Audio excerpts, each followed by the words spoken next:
demoledor informe de la UCO donde describe la multicorrupción que ha rodeado hasta ahora al gobierno de Pedro Sánchez. Veámoslo. Se halla ahora mismo acechado por numerosísimas sombras de corrupción que se desprenden del último informe de la Unidad Central Operativa UCO de la Guardia Civil. 3 son ahora mismo las principales líneas de investigación de la UCO. La primera, el llamado caso Mascarillas, que ya tuvimos ocasión de desgranar en un vídeo anterior. Básicamente, la mano derecha, Koldo, del por aquel entonces número 2 del PSOE y ministro de Transportes, José Luis Ábalos, actuaba, junto con el comisionista Víctor de Aldama, de colocador de contratos carísimos de mascarillas entre los distintos ministerios del gobierno de España y los distintos gobiernos autonómicos copados por el PSOE. A cambio de vender a todas estas administraciones públicas mascarillas carísimas durante la pandemia, tanto Koldo como Aldama obtenían aparentemente cuantiosas comisiones.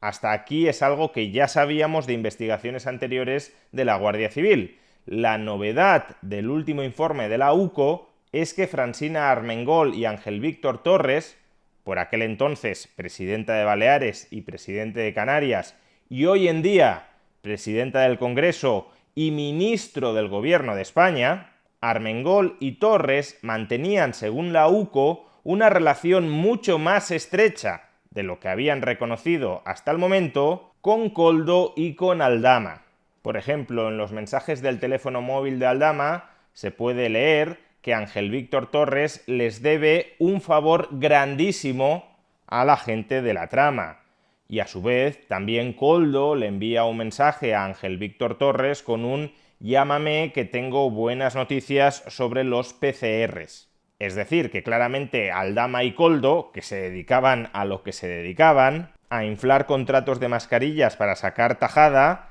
hacían negocios con la administración pública canaria de tú a tú con el presidente del archipiélago, que no por casualidad era del PSOE. Y asimismo a Francina Armengol, Koldo le pide el contacto de la consejera balear de Sanidad y Francina Armengol se lo remite, cuando ella misma durante los últimos meses se había excusado diciendo que tal vez alguna vez había hablado algo con Koldo, pero jamás sobre negocios o sobre compraventa de mascarillas. Y aquí estamos viendo que sí, y que por tanto Francina Armengol, presidenta del Congreso y tercera autoridad del Estado español, mintió cuando vino a decir que no conocía de nada a Koldo y que en todo caso jamás había intermediado entre Koldo y los contratos públicos con las consejerías de Sanidad. Pero como digo, esta trama, la de las mascarillas, era la que grosso modo ya conocíamos hasta el momento. El último informe de la UCO aporta novedades, sí, pero que solo sirven para reforzar la hipótesis de la corrupción socialista en la trama de las mascarillas. Sucede que el último informe de la UCO ha abierto, además,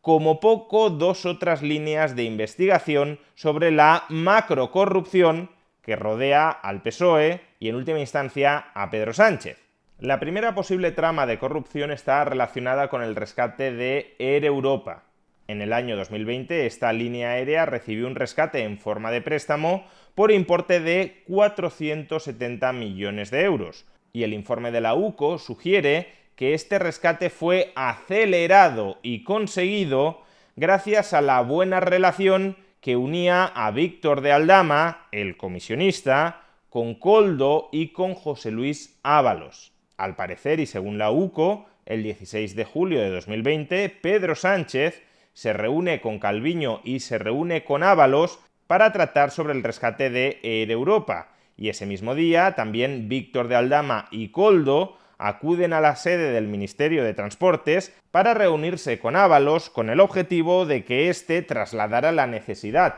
de rescatar Air Europa. Y concluidas estas reuniones en las que se autorizó el rescate por 470 millones de euros de Air Europa, Víctor de Aldama escribió a Javier Hidalgo, consejero delegado de Globalia, dueño de Air Europa, para informarle de que el uno, es decir, Pedro Sánchez, había autorizado el rescate de Air Europa y, por tanto, que se despejaba totalmente el camino para que la compañía aérea recibiera todo ese dinero público. Y segunda posible trama de corrupción,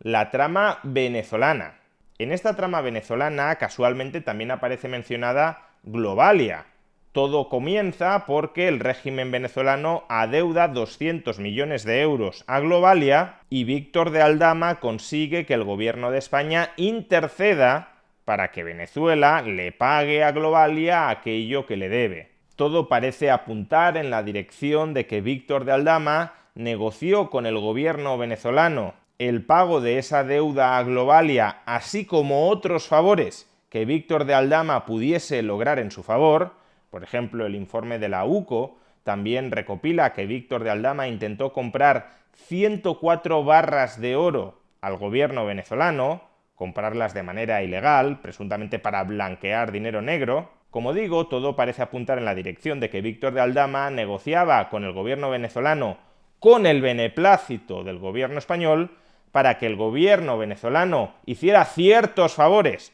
a empresarios afines al gobierno de España, como puede ser Globalia o incluso a él mismo, a cambio de que el gobierno de España le hiciera favores políticos al gobierno de Venezuela. Por ejemplo, que el gobierno de España presionara dentro de la Unión Europea para levantar las sanciones que pesaban sobre Venezuela. Y es aquí donde justamente se enmarca la visita ilegal que realizó la vicepresidenta del gobierno de Venezuela, Delcy Rodríguez, a suelo español a comienzos de 2020. Visita que el informe de la UCO destapa que era perfectamente conocida por Víctor de Aldama, por Koldo, por José Luis Ábalos y también por el presidente del gobierno, Pedro Sánchez, que la autorizó. En esa visita tenían que negociarse de tú a tú muchos de esos detalles y a su vez también se proporcionaba un primer pago por los servicios prestados a través de las maletas repletas de billetes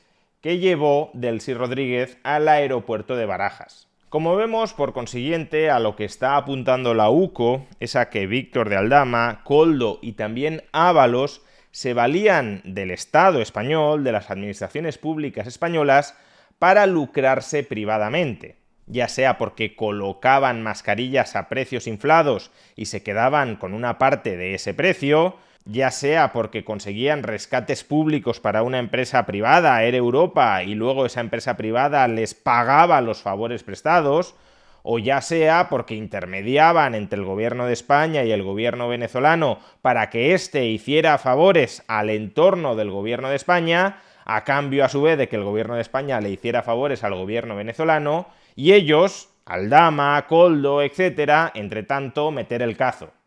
¿Y hay algún indicio del lucro personal que lograran Aldama, Koldo o Ábalos a través de estas tramas socialistas de corrupción?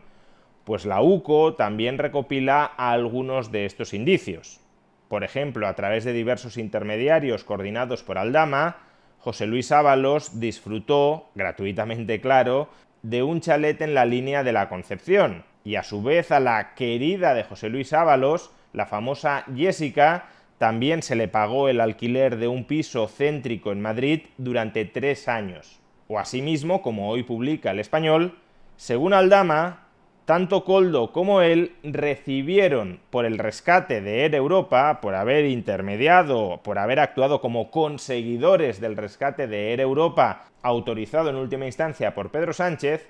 tanto Aldama como Koldo cobraron 500.000 euros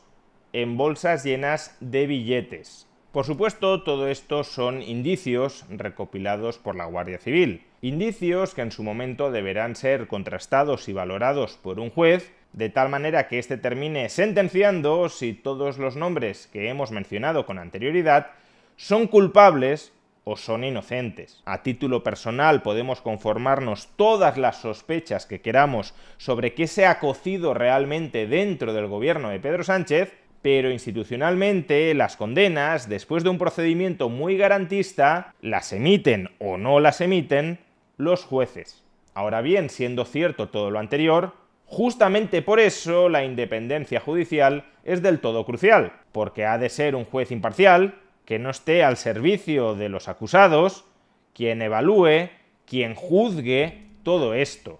O por eso una prensa independiente es tan importante, porque esa prensa independiente es la que inicialmente ha investigado y ha sacado a la luz muchos de estos hechos que posteriormente han terminado pasando o a los juzgados o a la Guardia Civil. ¿Entienden mejor ahora la profunda inquina de Pedro Sánchez contra los jueces independientes o contra los periodistas no alineados con el argumentario del PSOE? Y por todo ello, ahora mismo la pelota está sobre el tejado del Partido Socialista y sobre todo de Pedro Sánchez, porque la ciudadanía tiene ahora mismo muchísimas preguntas, y son preguntas legítimas que el gobierno debería responder. No solo eso, si José Luis Ábalos termina siendo imputado, entonces, aplicando la misma doctrina que Pedro Sánchez aplicó con Ábalos, no olvidemos que cuando Koldo, número 2 de José Luis Ábalos, fue imputado, Pedro Sánchez forzó a José Luis Ábalos a que abandonara el Partido Socialista alegando culpa invigilando, es decir, que José Luis Ábalos no había sido lo suficientemente diligente como para vigilar a su número 2, a su mano derecha, Koldo, pues entonces, aplicando esa misma lógica, si José Luis Ábalos termina siendo imputado, entonces Pedro Sánchez también debería dimitir por culpa invigilando, porque José Luis Ábalos durante muchos años, y desde luego durante los años en los que se produjeron todos estos hechos, fue el número 2 de Pedro Sánchez, fue el número 2 del Partido Socialista Obrero Español, cuyo secretario general es Pedro Sánchez, y la misma culpa invigilando que podía tener Ábalos respecto a Koldo, la tendría Sánchez respecto a Ábalos. Y caído el número 2, necesariamente le ha de llegar el turno al 1.